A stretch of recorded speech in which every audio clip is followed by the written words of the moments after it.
Hi friends, welcome to my YouTube channel and Instagram page. ఈరోజు నేను చెప్పబోయేది ఏంటంటే, రీసెంట్గా ఒక మూవీ చూస్తాను, అంటే సో ఫ్రమ్ సో.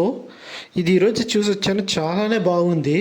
ఈ మూవీ తెలుగులోనే ఏమైనా రిలీజ్ అయితే చాలా హిట్ అవుతుందని చెప్పొచ్చు. ఆల్రెడీ మైత్రి మూవీ మేకర్స్ ఈ మూవీని తీసుకోవాలని రిలీజ్ చేయాలని ప్లాన్ చేస్తున్నారు.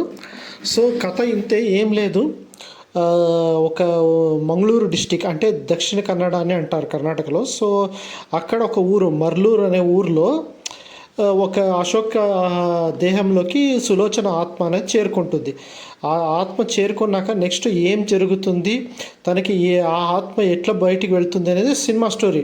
ఇది ఒక రకంగా చెప్పాలంటే కామెడీ హారర్ స్టోరీ. సో చాలానే ఎంటర్టైన్మెంట్గానే అనిపిస్తుంది. సినిమా ఎక్కడా బోర్ కొట్టదు. మనం ఇంతకుముందు కాంతారా సినిమా చూసాం కదా, సో అలాగే మనం ఊహించుకోవచ్చు. సో ఇది చాలానే బాగుందని చెప్పచ్చు. సో ఈ మూవీ కానీ ఏమైనా తెలుగులో రిలీజ్ అయితే సూపర్ డూపర్ హిట్ అవుతుందని నేను చెప్పగలను. సో ఈ మూవీని చాలామంది మిస్ చేసుకోవద్దండి. చాలా ఎంటర్టైన్మెంట్గా ఉంది. దాంట్లో ప్రతి ఒక్కరి యాక్టింగ్ కూడా చాలానే సూపర్ ఉందని చెప్పచ్చు. ఎవరికి వాళ్ళు తగ్గట్టుగానే చేసినారు యాక్టింగ్. ఎక్కడ ఓవర్ యాక్షన్ అనేది లేనే లేదు. మొత్తం ఆ పల్లెటూరు సరౌండింగ్ అంతా మనకి చూస్తే కాంతారా సినిమా చూసినట్లు అనిపిస్తుంది. అంటే ఎగ్జాక్ట్లీ అదే ప్లేస్లో జరిగింది కాబట్టి సో మనకు అదే అనిపిస్తుంది. మొత్తానికైతే సినిమా చాలా సూపర్గా ఉంది. సో మరి బ్యాక్గ్రౌండ్ మ్యూజిక్ కూడా దానికి తగ్గట్టుగానే ఇచ్చినారని చెప్పచ్చు. సో ఇలాంటి మరెన్నో అప్డేట్స్ కోసం నా యూట్యూబ్ ఛానల్ సబ్స్క్రైబ్ చేసుకోండి. Thank you.